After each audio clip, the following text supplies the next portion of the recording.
बच्चों, let's read the question. So the question says, in how many ways can the letters of the word intermediate be arranged so that the vowels always occupy even places? So the key concept of this question is the property of NPR. We know that NPR is equal to n factorial upon n minus r factorial, when p is the permutation, n is the number of objects and r is the number of the object selected. ठीक है, so हमको क्या करना है, question में पूछा गया है in how many ways the letters of the word intermediate be arrange, ठीक है, so that the vowels always occupy even places. ठीक है, तो सबसे पहले तो हम क्या करते हैं, इंटरमीडिएट वर्ड लिखते हैं, इंटरमीडिएट. ओके, ये लिखते हैं. तो यहाँ पे अगर काउंट करते हैं हम तो हमारे टोटल नंबर ऑफ लेटर्स कितने आते हैं, टोटल नंबर ऑफ लेटर्स हमारे हो जाते हैं 12. ठीक है, 12 है total number of letters. Clear है. नाउ अगर मैं इसमें से वॉवल्स को लिखती हूँ अलग, तो वॉवल्स क्या क्या है इसमें, आई. ठीक है, आई कितनी बार आ रहा है, 2 बार. ठीक है, 2 टाइम्स हो जाता है. Now we have what, we have E. E कितने टाइम्स आ रहा है, ई 3 टाइम्स आ रहा है. ठीक है, कितने times, 3 times. Now we have a also. ठीक है, ए कितने टाइम्स आ रहा है, ए 1 टाइम्स आ रहा है.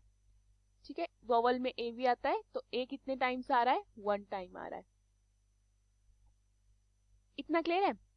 सो आई हमारा 2 टाइम्स, ई हमारा 3 टाइम्स और ए हमारा 1 टाइम्स आ जाता है. अगर अब मैं कॉन्सोनेंट्स लिखती हूँ, कॉन्सोनेंट हमारा क्या हो गए, टी. जैसे टी, तो टी कितने टाइम्स आ रहा है, टी 2 टाइम्स आ रहा है.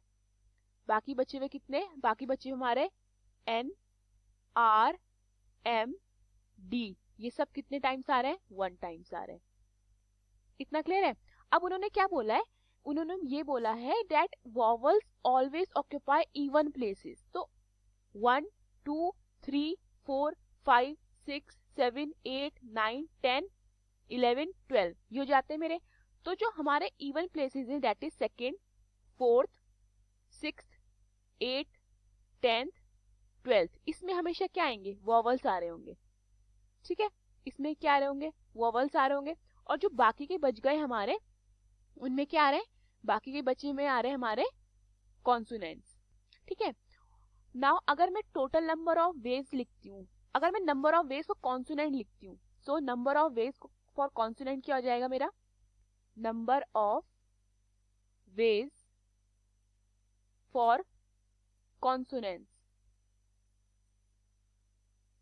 Number of ways for consonants हो जाएंगे कितने, 6 फैक्टोरियल. ठीक है, 6 फैक्टोरियल. एंड हमारा टी कितने टाइम्स रिपीट हो रहा है, टी 2 टाइम्स रिपीट हो रहा है. बाकी हमारे एन, आर, एम, डी जो है 1 टाइम्स रिपीट हो रहे हैं, तो 1 फैक्टोरियल बनाएंगे, उनको लिखने की जरूरत नहीं है. तो ये मेरा 6 factorial upon 2 factorial number of ways for consonant आता है.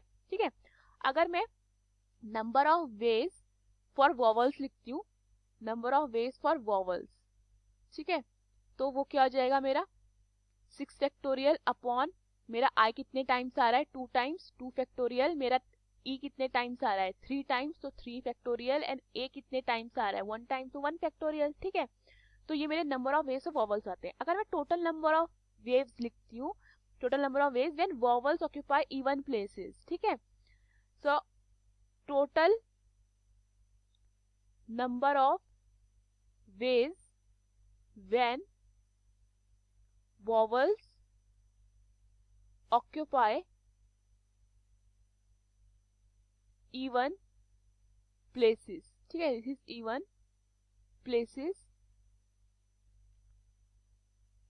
तो मेरा कितना हो जाएगा, इन दोनों का multiplication, that means 6 factorial upon 2 factorial multiply by 6 factorial upon 2 factorial multiply by 3 factorial.